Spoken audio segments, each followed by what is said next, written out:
Hey everybody, it's Bust with Battles with Bust number 564, and today we'll be playing with Jax Ornn. And so Jax Ornn, this is a deck no one out throughout the history of time has ever thought of. This has never been a popular deck in the game of Legends of Runeterra. This is the first time I'm sure you've seen it ever. And while most of those statements are far from factual, Jax Ornn is still a deck that seems pretty reasonable within this current meta. If you're not familiar with this deck, the idea behind it is we're going to use unit boosting style cards like the Omen Hawk, the Udolski Snow Dog, and the Weapon Master's Apprentice to grow our units bigger than our opponents. We're going to gain control of the board based on the size of our stat lines, and then we're going to close out the game with some overwhelmed units, be it with Jax or Ornn, the classic mainstays of the deck. The Glacial Saurion with the Bone Club is always a good one, or picking up the overwhelm equipment through the various improvises. And so it tends to be a fairly straightforward deck in terms of what's happening in a grand sense. The thing that I've really found with it these days is it's extremely important to figure out how to flip an Ornn. There's a lot more ways to deal with Ornn within the current meta, and you're going to see throughout the course of the games, hopefully today, that will really focus in on getting that 8 damage hit, so that our Ornn is going to be flipped whenever he comes into the attack. To kind of tie into that just a little bit, we do have one of the new cards out of the new set in the Poro Parade. As we say in every video, the stories are the real winner coming out of this set. The winner of the set isn't Lux, it isn't Vex, it definitely isn't Lillia. The winner out of this set is the stories. All of them are exceptionally powerful. The Poro Parade is included within that. And so the thing that I think is very interesting with the Poro Parade is you run into a lot of issues with units, say, like Morgana, right? If you say it's turn 5, we want to put a Glacial Saurion on the board, we spend all of that mana, and then the opponent goes, LOL, it's Morgana, your unit can't attack, I have this strong blocker, and it's a big shutdown. And so we find a lot of situations within this meta to where we want to come in and just make an open attack, but then we're left with like 5 or 6 mana behind. And that's one of the places where the Poro Parade can really shine. So if we go back to that turn 5 situation, we can open attack and then just play the Poro Parade right after, manifest the unit, maybe get one on board, manifest the unit the next turn, and it really just gives you a nice flow with the mana to where you aren't being like, oh cool, well I just attacked with all of my units and now I just have to play another unit because that's all that I can do. I know it sounds kind of awkward in the sense that you're generating units, but being able to make a value play like that is kind of nice. The other thing out of this is it does have the potential to give an ally +1/+1 this round for each ally with a subtype. That's not limited to just weapon masters, so it does work on our birds, it does work on our reptiles like the Glacial Saurion, and so this can typically give +3/+3/+4/+4 without too much trouble. And so it does give you minor value in terms of overwhelms. The major place we get value out of the Poro Parade is using it to help level up Jax and level up Ornn. And so if we have a lowly 4/4 unit on the board, we give it +4/+4. That should be enough to get Ornn to flip with the 8 damage attack. If it has a weapon, that will also help tie in to the Jax flip as well. And so it does pick up some little advantages, even though that's not a granted forever type of ability. It's only a one turn kind of thing. And so that's it. That's the deck we'll be doing battle with today. Calling this one the new deck idea. Again, no one's thought of this before. Let's see how these games go.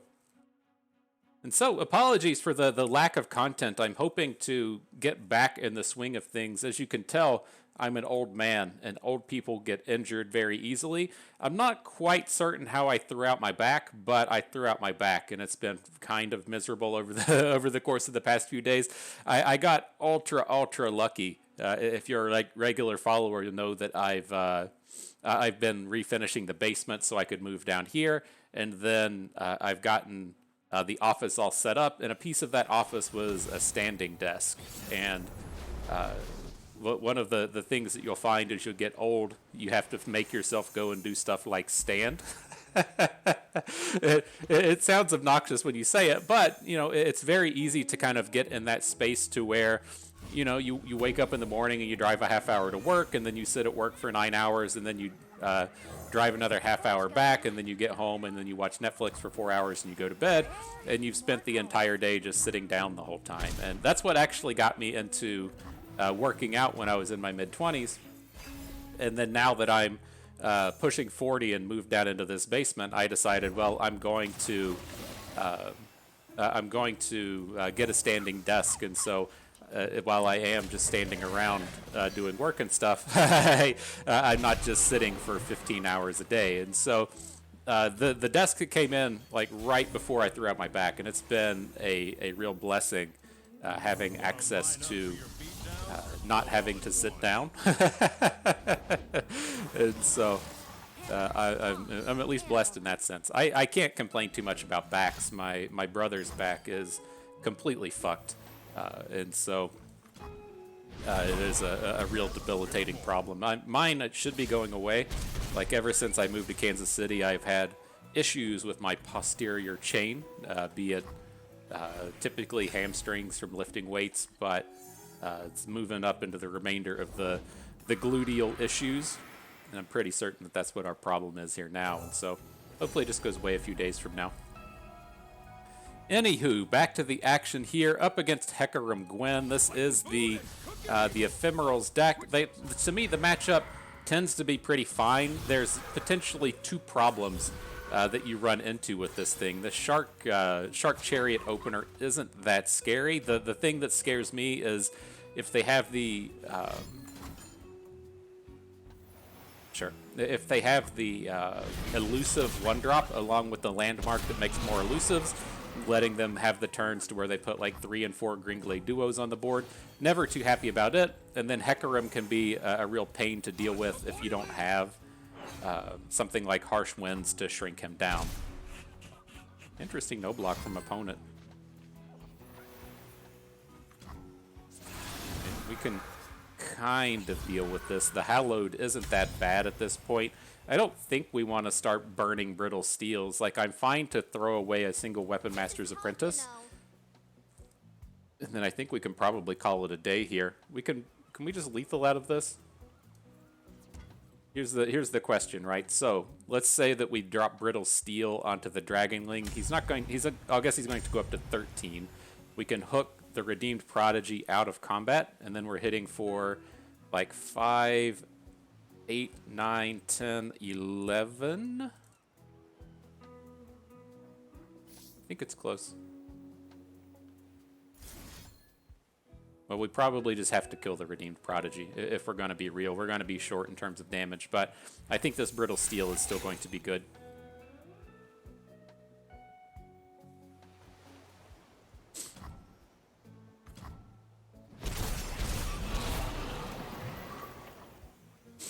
More scars than years, and got a lot of years. Oh man, we should have blocked the Dragonling. That could actually come out to be quite important. I kind of blanked on that thing actually being relevant out here, and it is. the potential for him to come out and prevent some damage. I think that we're okay, right? Being in this space to where we have 4 units on board along with the Harsh Winds. We should be okay, but yeah, you can see where we would have been able to get the lethal had we taken this Dragonling off the board. It had the opponent at -12 on screen. We could have hooked the Prodigy with the Weapon Master's Apprentice, and then Jax would have came in for the full amount of damage. So his block would have only prevented 1 damage instead of 2. And I still think we're okay. We'll see what he's bringing to the party here. We can deal with a Hecarim. We can deal with any of the potential full board situations, and so see how he goes about it.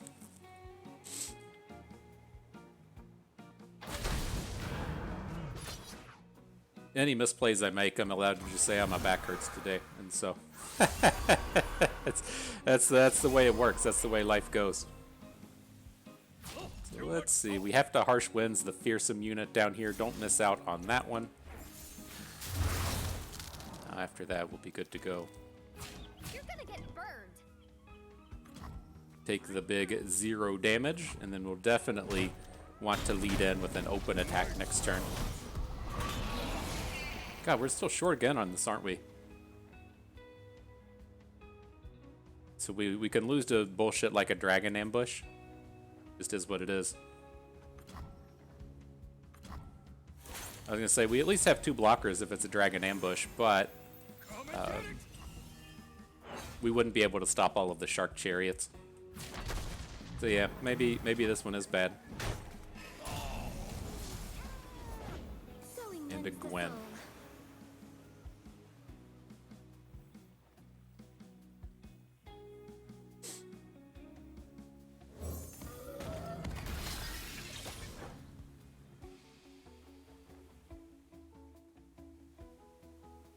See if he's got anything else behind here.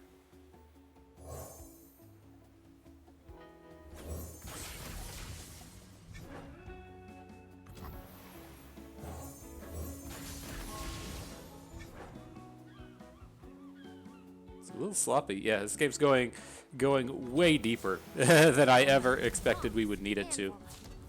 Let's see if we get him though. He's got 6 on board. He's going to Wuju style into meditate. All right. Just giving him all the opportunities. Hopefully we're okay, Fam Jam.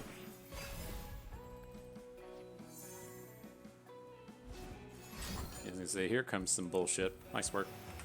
Can't complain that hard, right? We had the win and we threw it away. That's something that I like. If I was really in the mix, if we hadn't just spent the past 2 months not grinding, I feel like I would have paid a little bit more attention to. But yeah, we should have had lethal on the turn to where we brittle steeled the dragon ambush. Then we could have entrancing lured one of our smaller units, pulled his blocker out of combat, gotten in for exactly lethal. Whoops. It takes a while to get back into it, and it does remind me they posted an article on the future of ranked, and it was pretty bleak. You know, it's disappointing the way things have gone. I feel like they left things feeling pretty bleak, but it's a tough space to be in terms of giving information to the community. Like I feel like who is it, like Valve with Counter-Strike? They just don't say anything. They say literally nothing. The communication that the developers give to the community in terms of what's happening and why they do it is patch notes, and that's it. And there is a lot of validity in that style, because then you run into this stuff to where the more communicative you are with the community in general, it sets up expectations to where you mention a feature that never gets released, and then people just talk about it forever and ever and ever, or any number of things in that kind of sense. If once you've said it, it's out there, it tends to have to be action taken on it. And I feel like you see like a bit of a blessing in terms of the way Riot tends to interact with their communities, to where is this, like, I assume this is just going to get blown up. Let's go with the amulet. It makes it tougher to block. But like Riot Mort is insane in the amount of communication he does with the community. If you're wanting to get into game development, you should just follow Riot Mort's Twitter. He gives nuggets of gold literally every single day.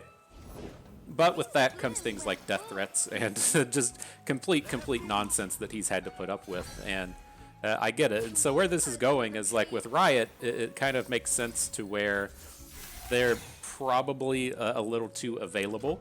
I know, like, the Dave Guskin wasn't super communicative with the community, but there are a handful of Riot devs that are very active on Twitter, and it just kind of feels like when the purge happened, the removal of the team, that was probably a thing that would require communication and a statement and the like, but the way that they've been kind of handling it now is to where what's going to happen ranked and the things happening with the PvP and the like have been very, I think, poorly done. And then they just put out a new article on the main page essentially saying what's coming up for ranked, and it's literally nothing. And so it's kind of tough, moving forward with the way things are going, because it's not there. It's weird to me in the sense that they kind of spelled it out as they wouldn't be releasing new cards, which is wild to me. I can't imagine that that's actually an outcome that we're going to be seeing. Because like if you're going to like the way I kind of read into a lot of the upcoming times is that they're going to be doing all of the rotations because they're not going to be releasing sets in the traditional sense. And so what that would kind of mean to me is like instead of releasing Dreamlit Paths, the next time to release cards is going to come out. They're going to say here is Lux Illuminated, and here's the Lux Illuminated kit with the variety of spirit cards and boost cards all attached to it. And as you release a set like that, that's just like all Demacia cards, right? Or maybe they do Lux and Lillia and it's just Demacia and Ionia cards. And it's kind of tough to just release sets like that. Riot has been doing it similarly for a long time, but like if you look at Dreamlit Paths, there's the very heavy focus on Demacia, Ionia, and Bandle City, but they still give the other factions like a little bit of something, right? And so you do see like the various like Bilgewater story, the Freylord story, the Freylord thing that gives Formidable. Like there's been cards that were released that didn't necessarily need to be within the context of its own set. And I just kind of figured it was going to be like that. And then the reason they were going to be doing rotations every time is if you release, I don't know, the Graves and Twisted Fate Bilgewater kit, and it's like 30 Bilgewater cards hitting the game all at once, then they do need to do something kind of rotationally in order to manage that influx of cards. But they've really made it sound like it's just going to be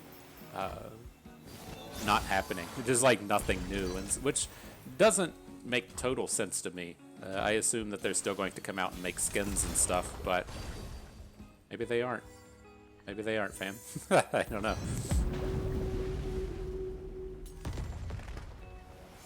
Alright, well, we'll have to see if this game got away from us. The way that this stands is we should be able to get in for 4 points of damage, so I didn't want to get too involved on that previous turn. I didn't want to overwrite the Omen Hawk, so if he was going to like attack with the Vestaya and start cycling, I assume that this Jax is going to get Vengeanced, but I think that we still have enough damage to punch through even if he does.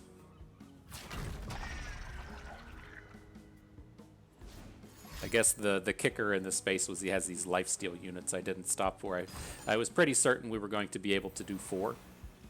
Maybe that's not the case. Well, we'll see. I think it's fine to just lose everybody here. It'll be interesting to see if Maokai can kill us. He's very close to the flip. Yeah, it was at 21 when we clicked on it.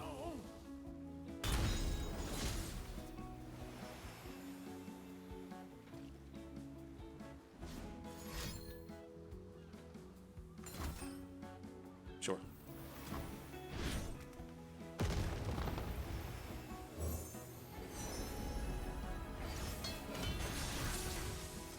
I don't remember how much mana the full combo would be in terms of him putting a Maokai on the board and then also having the Watery Grave. It costs like 7 or 8. He's spent all of his mana at this point, and so maybe we're okay.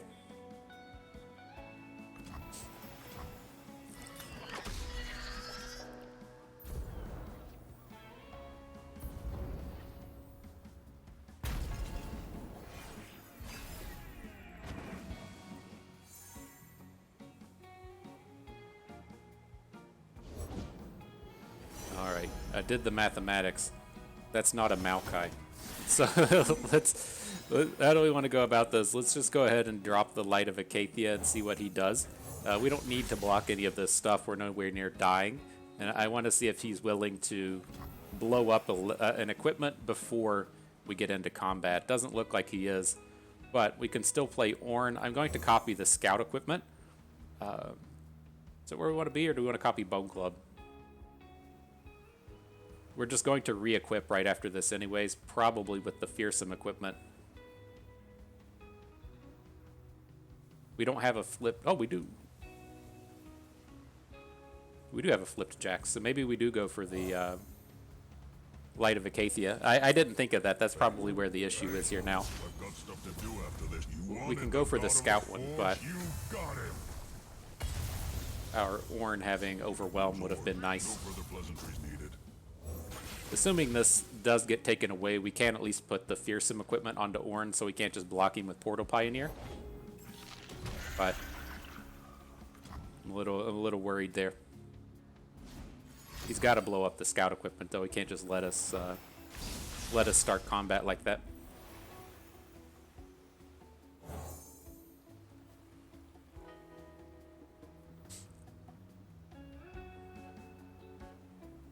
Alright, I think we have to open.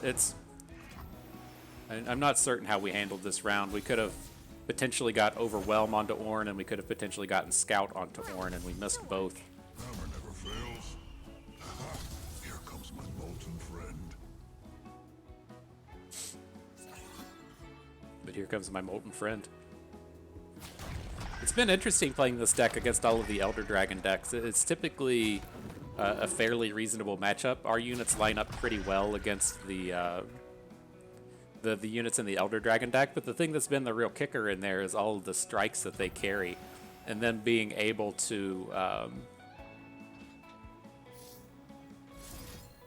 the opponents being able to, let's just hit the smaller one, like strike down the Ornn Elephant or the Ornn Ram, and so you think that you're coming in for the big Ornn damages, and they're like, LOL, it's a strike. This is too much celebrating for my tastes. This is too much celebrating for my taste. Preach it, Ornn. Yeah, man. See, where I was interested in that previous tangent is if Riot does intend to keep supporting Legends of Runeterra, they have to do it in some way that's going to generate money. And it seems like, you know, they're always interested in generating skins, but if you're not going to release new characters into the game, you miss out on a lot of opportunity to actually generate those skins. And so it's just very weird for me for them to be in the state of like, oh, we're just not putting any more cards into the game. Like, it's really tough to tell what their intentions would be. It's been one of the great mismanagements of games in all time, as to where you know, my problem with a lot of politics is like when you have someone like the president, right? They're not really supposed to be dealing with the day-to-day of the country. They're not even really supposed to be dealing with the year of the country. They're supposed to be, you know, setting things up for like 10, 20 years down the road, right? That's what like a CEO of a corporation should be doing. Jeff Bezos doesn't care about the day-to-day of Amazon, or I guess he didn't used to care. He cares more so about the 5-year, the 10-year, the 20-year plan. And the place where that always gets kind of fucked in politics is if you're supposed to be the person setting up the 10-year plan, but you only have 4 years to do it, you either have to do a bunch of bullshit day-to-day stuff so that it looks like you're doing something so you can get reelected the next time, or you have to do the route to where you not a bad hit. You need to be the kind of selfless route to where you put that, you know, plan into place for 10 years down the road, but nobody really gets to see it. Nobody sees that struggle that you did, and the next guy is probably going to be the one to get credit for it. And so that's what you see a lot of with the space of kind of like what I think probably is an issue at Riot as well, is to where Please tell us a story. you know, the person in charge needs to set up their like 5-year plan, but they've switched between leaderships so many times that that's never really had a chance to do it. And so whenever the initial guys were there, I don't know why they left. I'm pretty certain that they just left to make their own company. And then how are we going to go about this? Who's the actual best unit that can die? Probably the blacksmith. Right, I don't remember his name. It was the long-haired Asian guy that was like the initial game director. He left to make his own company, and then I believe it switched from him to Guskin, and Guskin was at the helm for like a year, and then after Guska, and it's whoever these new guys are now. But, you know, it's going to take a year for your people to come in and regroup, and then another year for the stuff that they have to be shown in place. And so I'm sure they are out there doing a lot of, you know, just figuring out what the future of Legends of Runeterra is. But to me, the communicatories haven't been super ideal. So it's tough. It's tough.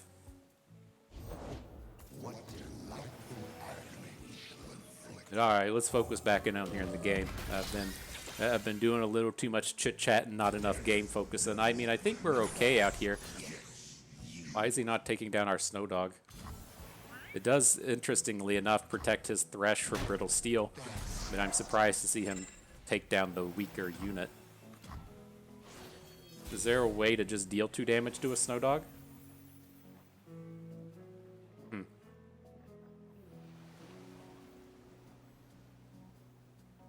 Let's see how this goes. Curious to what the removal suite's going to look like here. We can put a official whack onto the Glacial Saurion if we want to level up Jax.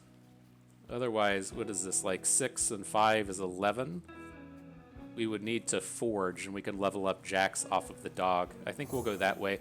I'm a little bit worried about getting hit with a Parlay or getting hit with a Make It Rain, something that Gangplank is capable of doing with this powder keg on the board.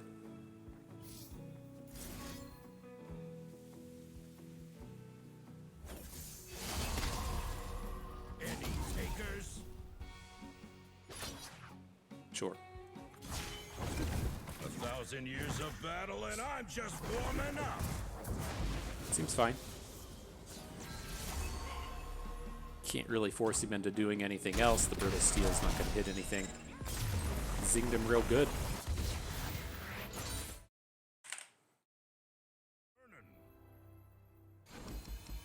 Oof.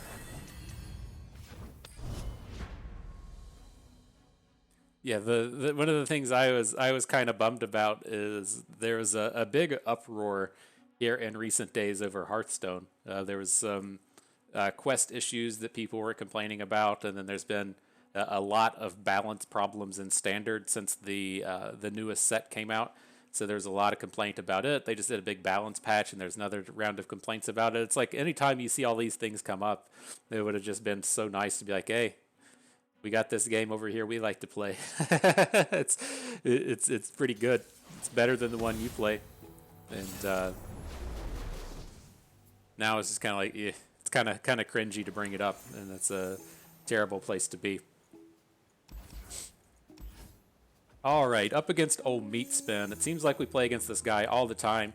One of the most delightful names in Legends of Runeterra. Old Butt Stuff 420 going up against Meat Spin. So, nice little battle for the ages. That was one of the things as we were progressing through Balatro and progressing through Backpack Battles. I just playing on my Steam account where I do carry the Butt Stuff 420 moniker.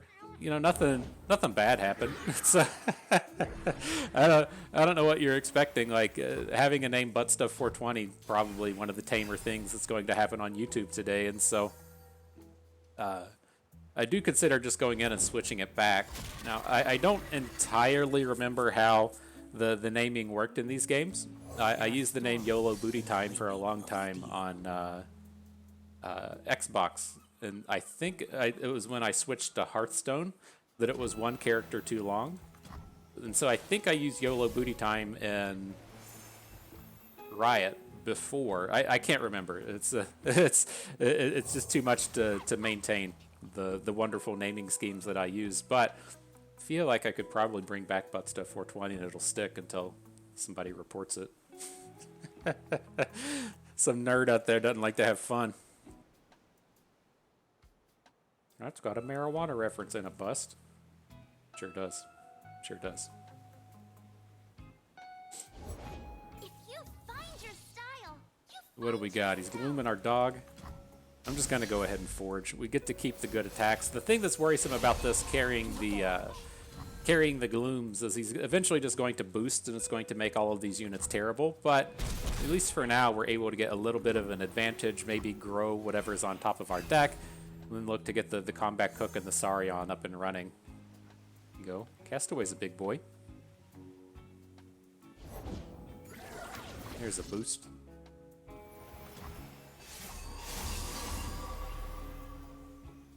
Do we want to go with the Castaway or just be as effective as we can with the mana? I think we'll just go with the mana with the Oh, hang on. We don't have the mana for him. So let's just add in Combat Cook. It's like I'm envisioning that if we pick up a 2-drop, that we're going to be able to play the Castaway and the 2-drop and have mana for Brittle Steels. And so we've got to have something swing in our direction, and that seems like one way to go about it. Tell me a story about Ornn, Hertha. Once long ago, he stoked a fire beneath the mountain. Something like this, right, where we're able to play the Apprentice. Now we can drop in the Castaway. Got to take the combat reel. We need our big boys to be able to block, especially once like Vex comes on board. How's my favorite best friend? I don't do friends. Enemies only. No reason to really force that trade with Vex. If he wants to bring it out, it's fine. I don't think it's worth entrancing lure. This is an interesting block going for the trade because we can just replay the equipment. No fixing that.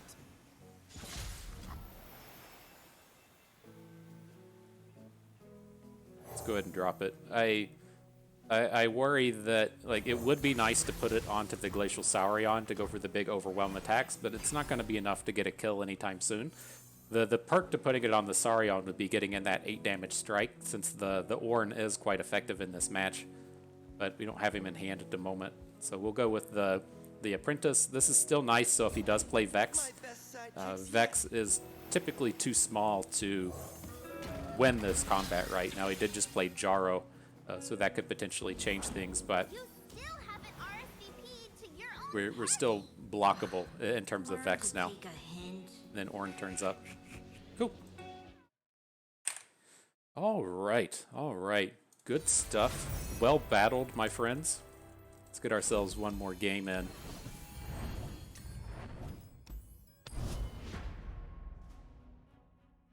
Good old Jax Ornn. Man, I missed it. I feel like I played Jax Ornn in literally every single open once I started playing Jax Ornn. Like, it was one of those decks that I would initially kind of look at and be like, I don't know about that one. And then once I picked it up, I was like, yeah, we're just going to play this and everything. I really enjoyed it. It's like, it's one of the decks to where I would make me feel okay about not playing Demacia. Like, I always loved playing Demacia with all the rallies and everything, and you don't get that in Jax Ornn, but there's a lot more depth to it than it appears at first look. All right, up against the Hecarim deck. One final battle. Let's see what we can do. And so we'll keep these early game plays.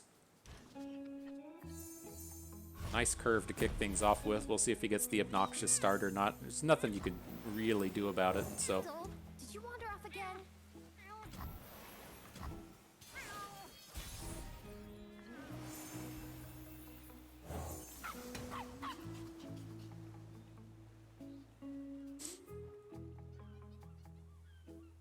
starting to get that board. Very important when your opponent's units don't survive.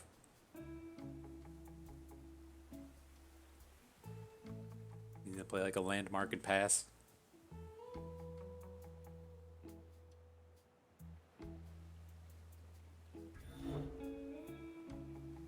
I just got weirded out. I was looking at myself in the OBS on the other monitor, and I kept seeing like the monkey tail behind my head, and I was like, there's no cats back here. I was getting very confused. Oh, the opponent just quit? No. The journey ahead is long. Kitties haven't been hanging out with me in the basement. It's kind of depressing. I don't have the same high quality kitty tree that I used to, and we have some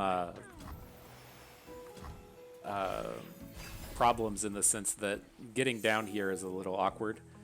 Like the way essentially every house in the Midwest is there's the basement, and then it's all split level stuff. So there'll be like the basement, and then the next level up will be We should have waited till after combat for this thing, so that we could get the heal. Ever been to a blacksmith before? Yeah.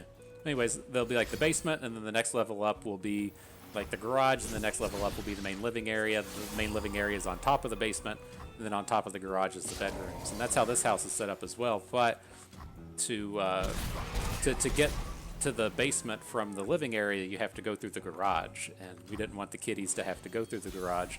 And so my solution is I just cut a giant hole into the stairwell, and I put a kitty door inside of the house in the stairwell, and then I put a kitty tree underneath it so that they can climb up and down it. And so it's pretty cool. It works and stuff, but the downside is the cats aren't super thrilled that there's just like the one tiny opening to where they can come in and out. And so there tends to be a little bit of conflict with them going back and forth. It's so sad. I can't believe they wouldn't want to hang out with me.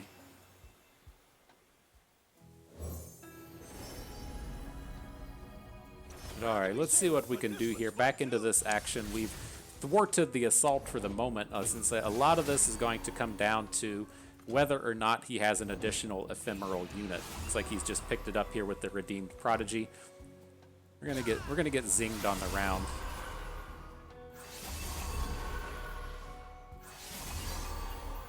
Don't have great clears on a lot of this.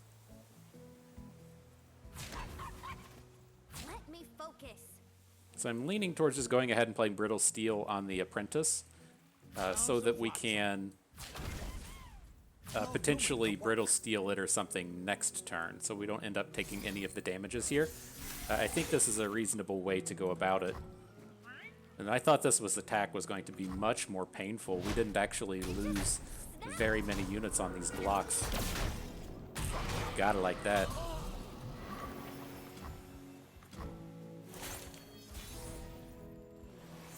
So again, this is one of these spots. If he has a dragon ambush, we're kind of fucked. But without a dragon ambush, we're looking pretty decent. So in my experience, they always have it, because it's one of the just more frustrating cards in the world. But we'll see if that's the way it plays itself out. It's interesting, stopping our attack here. We weren't going to lethal. That strikes me as probably not the most effective play. Like, you just have to have another ephemeral in hand at this point, right? Oh, I was right, wasn't I? Of course I was right. They just always have it. But it's not a lethal. And he's not going to have any cards in hand after this, so... Too much salt. Interesting.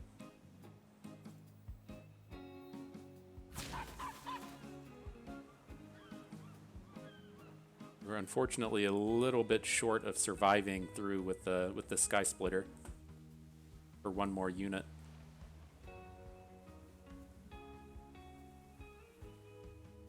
So what's going to happen next turn? He can open. We'll still have two guys behind. That's fine. This is okay. And so the way this should be going is he has to draw an ephemeral, right? If he draws an ephemeral, then he's going to win. If he doesn't draw an ephemeral, then he's going to lose. It's very odd seeing the stage hand come down like this, because now he's just playing off the top to see if he can spike an ephemeral.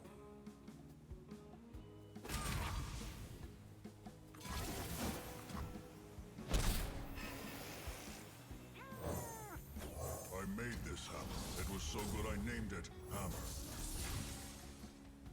So we'll get everybody on board here. There's no reason not to. Again, if he picks up another Dragon Ambush, then, you know, congratulations, you did it. But otherwise, we should be looking pretty strong. So let's go ahead and drop the Poro Parade, see if anything turns up with it. And otherwise, we can just rewrite with the Apprentice and with Jax. The Omen Hawk is actually kind of interesting here. For whatever reason, we don't get the kill on this attack. Having the blocker for the Shadow Apprentice is kind of nice. Forge turtle. I've been looking for that for centuries. Fucking people in this game. Okay. The interesting thing with this is we're going to be able to block with Ornn. and he's going to flip, right? A lot of these units just aren't important, but getting Ornn flipped is. And so we can make this block across the board. Ornn's going to flip, we can replay Jax, and we should be able to fairly easily deal 20 here, Wanted the god of the I think. forge, you He does got have it. these oversized sparring students on board, so it might be a little bit more challenging than I'm giving it credit for. My heroic last stands never seem to stick. You don't want him to know Fighting is my first language. that the Omen Hawk's about to come in. Bring I'm curious if we shouldn't have preemptively sky split onto Ornn. I didn't do any math on it, but... Oh, shit. Back just spasmed, almost fell over. We're good. Okay. But we would have had 2 additional points of damage we could have potentially sent in here. But it looked like 35 overwhelm coming in. That looks like enough for exacties at this point. Be still now. Go us. Good job, dumbass deck.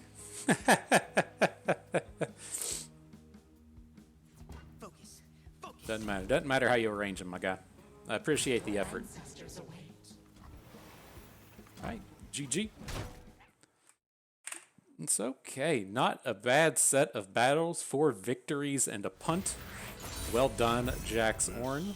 We can pull this up, talk about it a little bit more. And so, you know, we didn't get to completely showcase the Poro Parade, but, you know, again, it's a card that I think is pretty reasonable within a deck like this. It gives you those spaces to where, again, on, say, like turn 5, to where you can't really lead out with a unit and you have to open attack, but then just following up with another unit kind of sucks. And so it gets you in that spot to where you can actually generate a little bit of value. And then there are just a lot of good units that you can generate out of the Poro Parade as well. Even hitting things like the Challenger Poro can be quite good within this deck. And so it's a nice little piece of value within here. Now, I will say the only thing that I feel like the deck is kind of lacking is I would like to get 1 or 2 fish fights in. It might be reasonable to cut a favored artisan for a fish fight, but that's where it feels like we're lacking. It just wants like one little bit more piece of interactivity that we don't have in here. I'm happy with like the 2 entrancing lures, but just want like one more thing in here, and that's probably the cut. Nonetheless, still good stuff, still a good deck. I had fun with that. Hope you did too, because that is going to do it for us today. So if everyone enjoyed the video, hope you maybe learned a thing or two along the way. Had a good time watching. This is Bust, and we thank you for being here.